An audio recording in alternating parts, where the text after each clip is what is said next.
இந்த தேங்காய் சோறு செய்வேன் வீட்டில். உறவுகளே பாருங்கள் எல்லோரும். நல்லா ஒரு 4-5 ஸ்பூன் எண்ணெய் ஊற்றுங்க. தேங்காய் பால் சோறு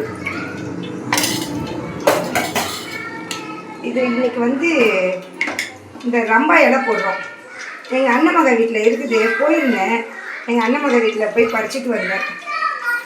போயிருக்கும்போது இந்த ரம்பா இலை வந்து நல்லா வாசனையாக இருக்கும். பட்டை லவங்கெல்லாம் போடக்கூடாது. அதுக்கு பதிலாக இது போட்டு தாளித்து பாருங்கள், நல்லாயிருக்கும். இந்த இலை இந்த தொட்டியில் வச்சு நல்லா வச்சோம்னா இது வந்து எல்லாத்துக்குமே யூஸ் பண்ணிக்கலாம். சிக்கன் குழம்புக்கு எல்லாத்துக்கும் யூஸ் பண்ணி செய்யலாம். பேரன் பேத்திங்கெல்லாம் வந்து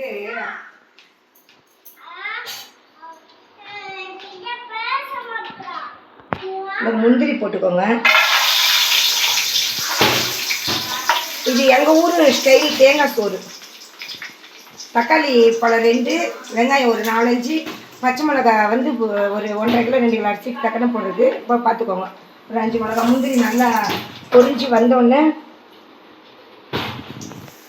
முந்திரி போட்டு தாளித்து அந்த சோறு வந்து நல்லா வாசனையாக இருக்கும். அவ்வளோதான்.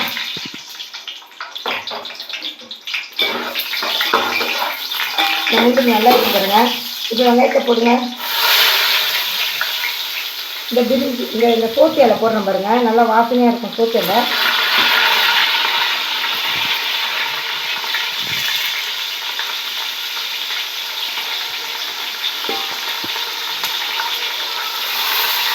இந்த பிள்ளைங்கெல்லாம் வாரத்தில் ஒரு நாள் சரி பிரியாணி செய்யலாம்னா பிரியாணி வேண்டாம், தேங்காய் சோறு செய்யலாம் அப்படின்னு சொன்னாங்க பசங்க.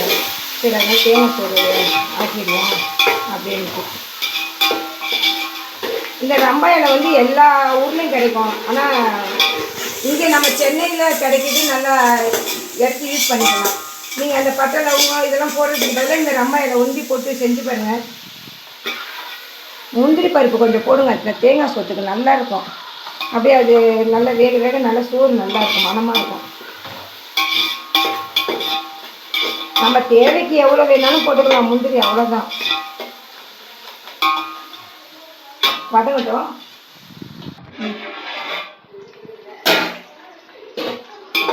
ஒரு பக்கம் மீன் குழம்பு கொதித்து வேலை பார்த்துட்ருக்குறோம். ஒரு பக்கம் வந்து தேங்காய் சோறு. மருமக எல்லாம் வந்திருக்குறாங்க. அதனால் வந்து எல்லாம் கொஞ்சம் ஹெல்ப் பண்ணுறாங்க.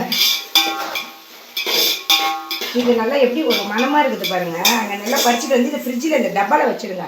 அப்படியே இருக்கும், நல்லாயிருக்கும். ஒரு மாதம்னா கூட நம்மளுக்கு வீணாக போகாது. இந்த சிக்கன் குழம்புக்கு இந்த எல்லாத்துக்குமே போடலாம். இந்த இலை சோத்து இலைன்னு ஒரு இது ரம்பா இலை. இது வெங்காயம் பாருங்கள், இது வதங்குது பாருங்கள்.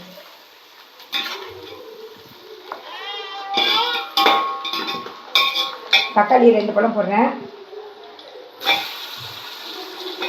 பச்சை மிளகாய் ஒரு 5 போட்டிருக்குறேன். எங்கள் ஊர் ஸ்டைல் தேங்காய் சோறு, அபிராமத்துடைய தேங்காய் சோறுடைய இது 2 பச்சை மிளகாய் போட்டிருக்குறேன். இது வதங்கி நல்லா வரணும். வந்தோம்னா அப்புறமேலே இஞ்சி பூண்டு இதெல்லாம் சேர்க்கணும். கொஞ்ச நேரம் வதங்கட்டும். தக்காளி இஞ்சி பூண்டு சேர்க்குறோம் பாருங்கள். தக்காளி எல்லாம் நல்லா வதங்கிடுச்சு பாருங்கள்.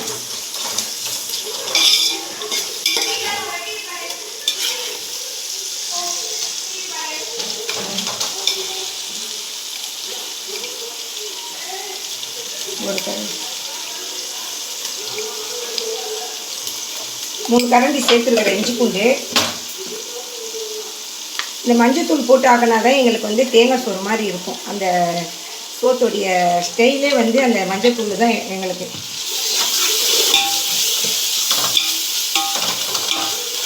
தக்காளி வந்து ரொம்ப போடக்கூடாது தேங்காய் சோத்துக்கு. ஒரு மாதிரி நிறைய சகசகன்னு இருக்கும்.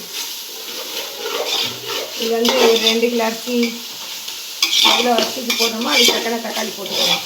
ரொம்ப தக்காளி போட்டால் அந்த சோறு வந்து தக்காளி மாதிரி நிறைய சதசதன்னு இருக்கும். இங்கே பாருங்க, இந்த பட்டை ஏலக்காய் அவங்க தான் போடக்கூடாது. இந்த சோப்பு ரம்பா இலை போட்டிருக்கிறேன். அதுக்கு பதிலாக அதையும் சேர்த்து இந்த புதினா மல்லி அரிஞ்சு வச்சுக்கிறேன் பாருங்கள், கழுவி அதையும் போட்டுக்கணும். அப்படியே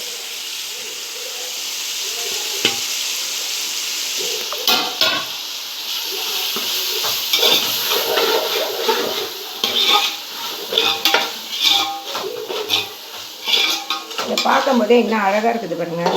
நல்லா வாசனையாக கம கம கமன்ட்டு. இதில் வெங்காயம், தக்காளி, ரம்பாய் இலை, பச்சை மிளகாய், முந்திரி எல்லாம் சேர்த்ததுனால அது நல்லா வதங்கி வந்துச்சு பாருங்கள். இஞ்சி பூண்டு ஸ்மெல்லாம் போயிடுச்சு பாருங்கள்.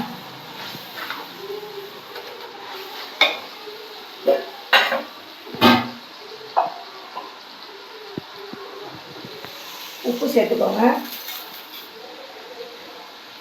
நல்லா போட்டு வதக்கி விட்டுருங்க.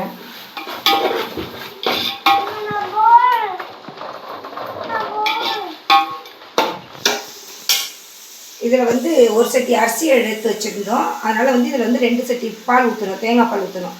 2 சட்டிக்கு மேலே நீங்கள் யூஸ் பண்ணக்கூடாது, சோறு வந்து குழஞ்சிடும்.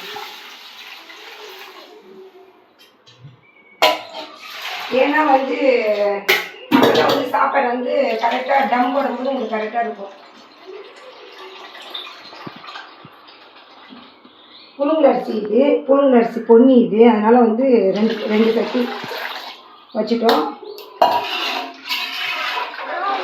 தேங்காய் பால் வந்து நல்லா சலசலன்னு கொதிக்கக்கூடாது. எப்போவுமே தேங்காய் பால் கொதிச்சிச்சுன்னா முறிஞ்சு போன மாதிரி ஆயிரும். உங்களுக்கு எப்படி தெரியுது பாருங்கள், நல்லா அழகாக எல்லாமே அரிசி போடும்போது காமிக்கிறோம் வீடியோவில் பாருங்கள். ரொம்ப பால் வந்து கொதிச்சிடக்கூடாது. இப்படி இந்த மெத்தட் வரும்போது நீங்கள் வந்து அரிசியை வந்து நல்லா ஒரு கலஞ்சி வச்சுக்கிட்டு தண்ணி இல்லாமல் அரிசி போடணும். ஏன்னா அப்போ தான் வந்து அதுலேயே கரெக்டாக தண்ணி அளந்து வச்சுக்கிறோம்ல, தண்ணி கூடிடும். பிள்ளைங்கள்லாம் வந்து நல்லா எல்லாம் வீடு பூவுன்னு நல்லா ஜாலியாக இருக்குது. முத்தாரம் பேத்திங்கெல்லாம் எங்கள் சஃபா பேத்தி, ஜெயான் பேரை, ஷேக் முகமது, சப்ரீன் பிர்தோஸு, அஃப்ரா ஜெரினா எல்லா பேரும் பேத்தியும் சேர்ந்துருக்குறாங்க. வீடு வந்து களை கட்டுது.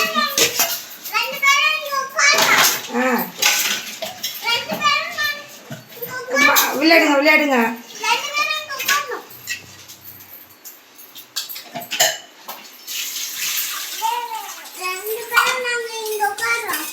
எங்கே உட்காருவீங்க? அடுப்பு மேடையில் உட்காரக்கூடாது, அடுப்பாங்கரைக்கு வரக்கூடாது. அத்தம்மா அத்தம்மா தேங்காய் சோறு, மீன் நம்ம வீட்டில் இன்றைக்கி சண்டே ஸ்பெஷல் பாருங்கள். ஏன்னா இப்போ பால் கொதிச்சோன்னே நீங்கள் அந்த அரிசி போட்டிங்கன்னா தேங்காய் பால் வந்து ஒரு மாதிரி தரன்னு இருக்கும். இப்போ வந்து கரெக்டாக இருக்கும். இப்போ சோறு கொதிக்கிட்டோம், நம்ம அரிசி இது பண்ணணும் முடிக்கும். கொதிச்சு பாருங்கள், நல்லா கொதிச்சுருக்காங்க. நல்லா சலன்னு கொதிக்குது. அந்த தண்ணி வந்து கரெக்டாக வந்துடுங்க. நல்லா சலன்னு கொதிக்குது. எப்படி வருது பாருங்கள். இதுதான் தேங்காய் சோறு எங்கள் வீட்டு ஸ்டைல். நல்லா வேகட்டும். பால் கொதிச்சு அரிசி நல்லா கரெக்டாக டம் வருது.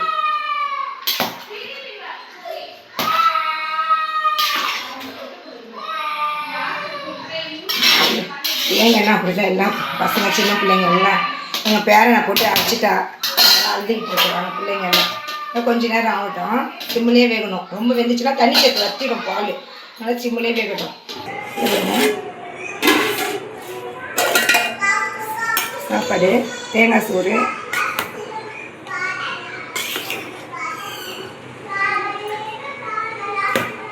ஏன்னா வெள்ளையாகவும் செய்வாங்க, நாங்கள் வந்து மஞ்சத்தூள் போட்டு செஞ்சுருக்குறோம். இது வந்து எங்கள் ஊர் அபிராமத் ஸ்டைல். இந்த பருப்பு, முந்திரி, இந்த பச்சை மிளகாய், இந்த கொத்தமல்லி, புதினா எல்லாம் ரொம்ப சேர்க்கக்கூடாது. கொஞ்சம் நல்லா லைட்டாக போட்டுக்கோங்க. நல்லாயிருக்கும் சோறு. நல்லா தேங்காய் பால் நல்லா இதில் 1.5 தேங்காய் ஊற்றணும் நாங்கள். நல்ல பால்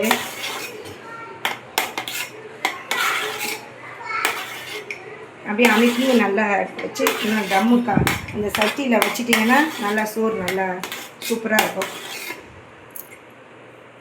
சோத்து கரண்டியை வந்து எப்போவுமே வந்து சட்டியில் வந்து அடிக்கக்கூடாது. பறக்கத்து வந்து இருக்காது சோத்தில் வந்து. எல்லாம் வந்து அப்படி நம்ம செய்யக்கூடாது. இப்படி அமைக்கி விட்டுட்டு இப்படி கரண்டியில் எடுத்து ரெடி பண்ணி இப்படி வச்சிடணும். ஆனால் சில பேர் வந்து டப்புன்னு அடிப்பாங்க சாப்பாடு சட்டியை வந்து அடிக்கக்கூடாது. சோத்து சட்டியை வந்து இப்படி டம் போடுறோம் பாருங்கள்.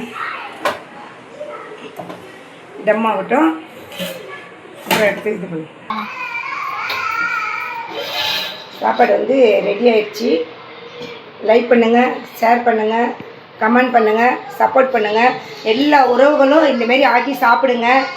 தெரியாதவங்க உறவுகளும் இந்தமாரி வந்து நல்லா ஆக்கி சாப்பிடுங்க. ஃப்ரெண்ட்ஸுங்க இந்த எல்லாமே வீட்டில் இருக்கிற வேலைக்கு போயிட்டு வந்து கூட ஒரு இது செஞ்சு சாப்பிடலாம். இது வந்து நல்லாயிருக்கும், உடம்புக்கு சாப்பிட்லாம், டேஸ்ட்டு நல்லாயிருக்கும். மீன் குழம்புக்கு, கறி குழம்புக்கு, மட்டன் குழம்பு வச்சு சாப்பிட்லாம், சிக்கன் குழம்பு வச்சு சாப்பிட்லாம், மீன் குழம்பு வச்சு சாப்பிட்லாம். நாங்கள் வந்து மீன் ஆணம் இன்றைக்கி காய்ச்சிருக்கிறோம். மீன் ஆணத்தை நாங்கள் இன்றைக்கி காட்டலை வீடியோவில், ஏன்னா அதே மீன் ஆணத்தை தான் ஃபஸ்ட்டு வீடியோ போட்டிருந்தோம். அதனால் இப்போ நான் அடுத்த இதில் காமிக்கிறேன். இது வந்து சோறுடைய வேலை வந்து முடிஞ்சிருச்சு. இது வந்து கொஞ்ச நேரத்து வேலை தான். நீங்கள் வந்து கஷ்டம்னு நினச்சி வேலையை பார்க்காம இருக்காதீங்க. இதை வந்து இதுமாரி செஞ்சு சாப்பிட்டு பாருங்கள். சாப்பாடு வந்து நல்லாயிருக்கும், சூப்பராக இருக்கும். அஸ்ஸலாமு அலைக்கும் உறவுகளே.